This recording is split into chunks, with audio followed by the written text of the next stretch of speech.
प्यारे दोस्तों नमस्कार। आज मैं आपको ऐसे भक्त की कहानी सुनाने जा रही हूँ जिस पर भगवान विष्णु की असीम कृपा थी। उसका नाम राम था। उसकी पत्नी शोभावती और बेटी रूपा थी। वो लक्ष्मी नारायण का परम भक्त था तथा मंदिर में पुजारी का काम करता था। सुबह से शाम तक भगवान की पूजा सेवा में लगा रहता। उनके लिए पोशाक तैयार करता, प्रसाद बनाता। यही उसकी दिनचर्या थी। एक दिन घर लौटने पर पत्नी ने कहा, हमारी गृहस्थी कैसे चलेगी? आप तो दिन भर पूजा पाठ में लगे रहते हैं और घर आने के पश्चात भगवान के ध्यान में बैठ जाते हैं।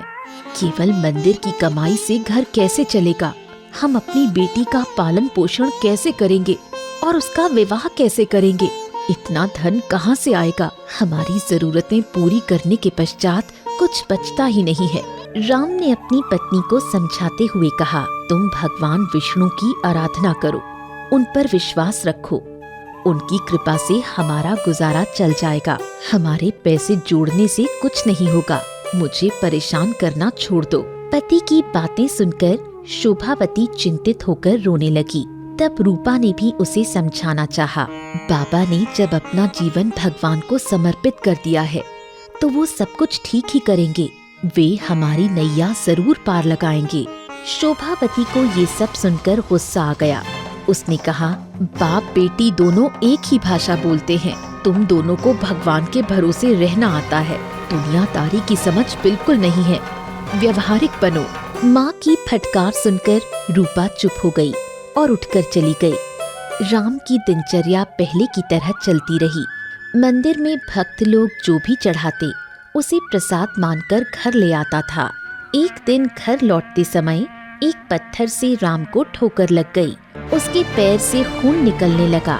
बड़ी मुश्किल से वो घर आया। शोभावती ने घाव की मरहम पट्टी करते हुए पूछा कि चोट कैसे लगी? राम बोला, मैं श्री हरि के ध्यान में चल रहा था, इसलिए पत्थर नजर नहीं आया और चोट लग गई। शोभावती ने उसे घर पर रहकर आराम करने को कहा। मंदिर ना जा पाने के दुख में राम रोने लगा। शोभावती ने सोचा, शायद वो दर्द की वजह से रो रहे हैं। पूछने पर उसने कहा, मैं दर्द के लिए दुखी नहीं हूँ। मुझे तो इसलिए रोना आ रहा है कि मेरे लक्ष्मी नारायण की पूजा सेवा कौन करेगा? कौन उनके लिए प्रसाद बनाएगा और पोशाक कौन बदलेगा? शोभावती ने कहा, मंदिर में और भी भक्त हैं, वो कुछ न कुछ इंतजाम कर देंगे। पर राम घर पर बैठा छटपटा रहा था और सोच रहा था कि कैसे प्रभु के पास पहुँचे। पर चोट गहरी थी तो मजबूर होकर घर के आंगन में बैठकर प्रभु का ध्यान करने लगा। कुछ दिनों में घाव ठीक होते ही उसने मंदिर जाना आरंभ कर दिया। दिन बीतते गए। रूपा विवाह लायक हो गई। उसके लिए रिश्ते आने लगे। एक अच्छे रिश्ते के लिए शोभावती ने राम की सलाह मांगी। राम बोला, यदि भगवान की यही इच्छा है तो यही सही। शोभावती ने बातचीत करके रिश्ता पक्का कर दिया। पर एक समस्या थी कि धन के अभाव में भी विवाह कैसे होगा। राम ने पत्नी को समझाते हुए कहा, जब प्रभु ने घर बैठे रिश्ता भेजा है, बाकी का इंतजाम भी वही करेंगे। तुम परेशान मत हो। जब विवाह को 2 दिन बचे और धन का इंतजाम नहीं हुआ तो शोभावती ने फिर ताना मारा, कहाँ हैं आपके भगवान विष्णु? वो क्यों आपको भूल गए? अब तो सारे समाज में हमारी बेइज्जती हो जाएगी। यदि बारात को वापस लौटना पड़ा तो मैं तो अपने प्राण दे दूंगी। राम ने शांति से कहा, ये मेरी बेटी का नहीं, स्वयं श्री हरि की बेटी का विवाह है।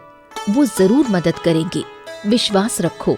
अगले दिन शोभावती ने वही बात दोहराई तो राम ने फिर उसे दिलासा देते हुए कहा, भगवान विष्णु दयालु हैं, वो भक्त पर जरूर कृपा करेंगे। तभी दरवाजे पर दस्तक हुई। बाहर एक सेठ खड़े थे। उन्होंने कहा, मैं पड़ोस के गांव से आया हूँ। मेरे घर में कल तुलसी विवाह था। हमने दहेज आदि की सब तैयारी की थी। विवाह संपन्न होने के पश्चात सारी वस्तुएं पंडित को दान करनी होती हैं, इसलिए मैं आपके पास आया हूँ। कृपा करके सारी वस्तुएं ग्रहण करें। शोभावती ये देखकर भौचक्की रह गई। राम ये देखकर रोने लगा। शोभावती ने भी रोते हुए राम से क्षमा मांगी। दूसरे दिन बेटी का विवाह धूमधाम से हो गया। शोभावती भी अब लक्ष्मी नारायण की परम भक्त बन गई। कहने का अर्थ है कि भगवान हर वक्त भक्तों का ध्यान रखते हैं। ऐसी और भक्ति की कहानियाँ सुनने के लिए इसे लाइक और शेयर जरूर करें।